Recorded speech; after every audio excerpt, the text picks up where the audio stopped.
Assalamualaikum warahmatullahi wabarakatuh.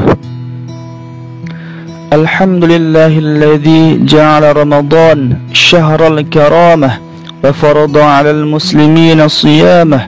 Wassalatu wassalamu ala man sanna lahum qiyamah. Sayyidina Muhammadir rasulil hidayah warahmah wa ala alihi wa ashabihi wattabi'ina lahum bi ihsanin ila yaumil qiyamah. Amma ba'du. Kaum muslimin yang dimuliakan Allah Subhanahu wa ta'ala, berkat rahmatnya kita dapat berjumpa dengan bulan Ramadan tahun ini. Semoga kita dapat menunaikan secara optimal ibadah yang sangat agung dan mulia ini dengan membangun sikap dan persepsi yang benar terhadap puasa agar dapat menunaikannya dengan sukacita. Rasulullah sallallahu alaihi wasallam bersabda, "Lis-shaimi farhatan, farhatun 'inda fitrih wa farhatun 'inda liqa'i rabbih." Seorang yang berpuasa memiliki dua kegembiraan. Kegembiraan ketika berbuka dan kegembiraan ketika bertemu dengan Tuhannya. Hadis riwayat Bukhari dan Muslim. Hadis di atas seakan-akan memberikan sentilan kepada orang-orang yang memandang ibadah puasa hanya dari sisi-sisi yang memberatkan.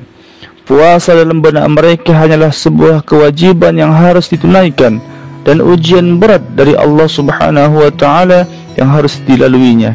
Akibatnya mereka merasakan puasa sebagai beban yang sangat memberatkan dirinya.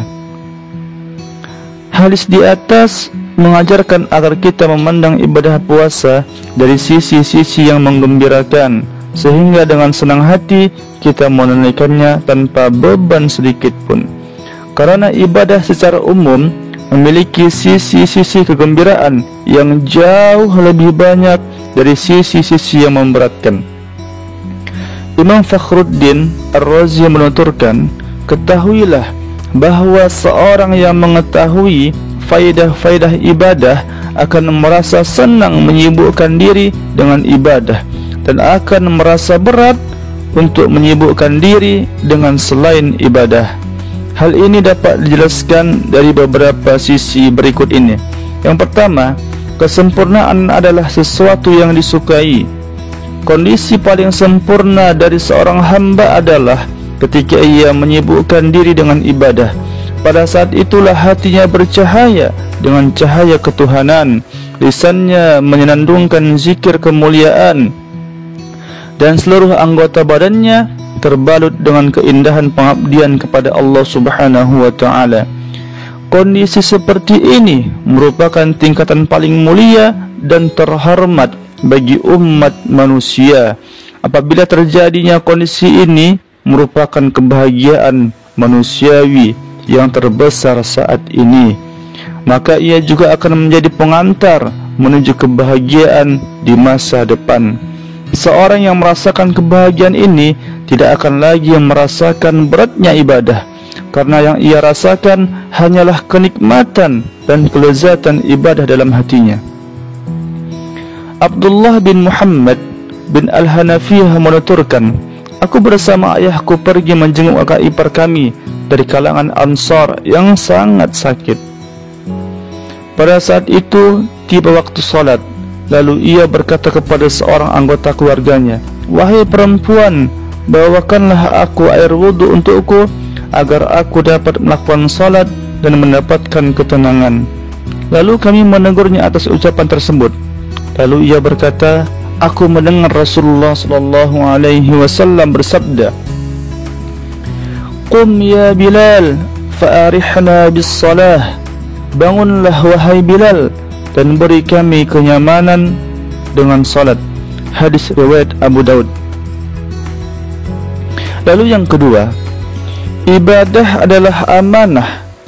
Berdasarkan firman Allah Subhanahu wa ta'ala, A'udzu billahi minasy syaithanir rajim.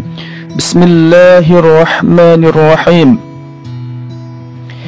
Inna 'aradna al-amanata 'ala as-samawati السماوات والأرض والجبال فأبين أن يحملنها وأشفقن منها وحملها الإنسان. Sesungguhnya kami telah menawarkan amanat kepada langit, bumi, dan gunung-gunung, tetapi semuanya enggan untuk memikul amanat itu, dan mereka khawatir tidak akan melaksanakannya.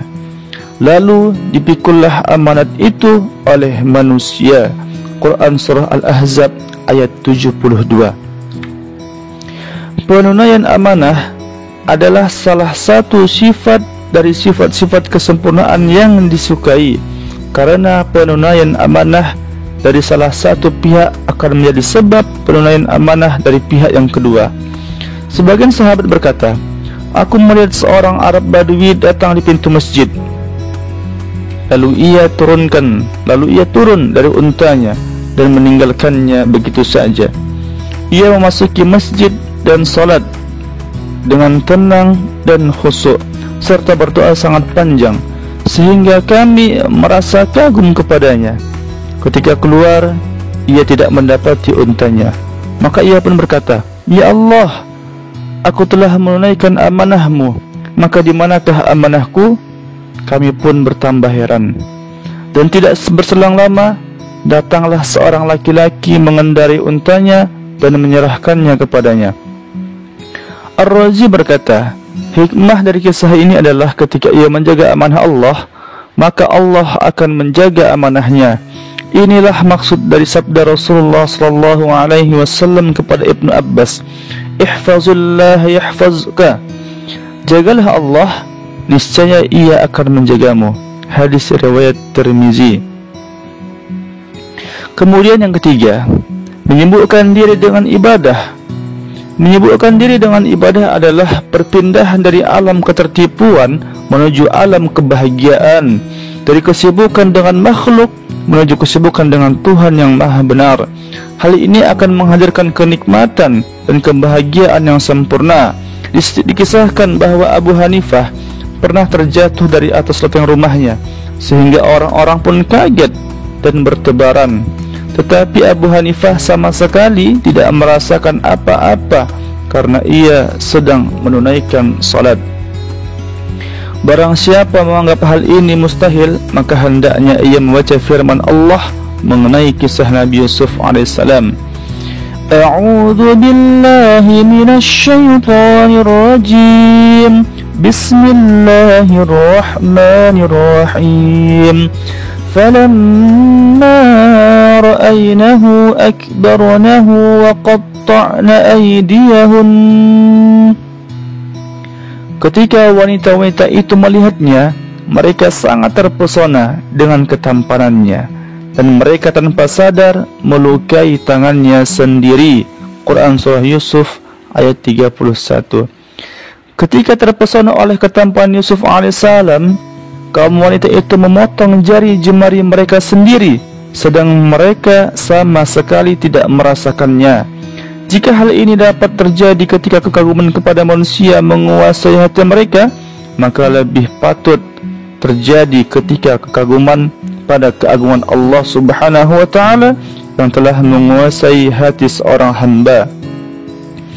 Kaum muslimin yang dimuliakan oleh Allah Subhanahu wa ta'ala, kita harus memiliki persepsi dan membahagiakan terhadap setiap ibadah yang kita lakukan, terutama ibadah puasa, sehingga kita akan melaksanakannya dengan sukacita meski harus berpuasa di musim panas dengan kondisi fisik lesu maupun lemah. Demikian, billahi fisabil haqq. Assalamualaikum warahmatullahi wabarakatuh.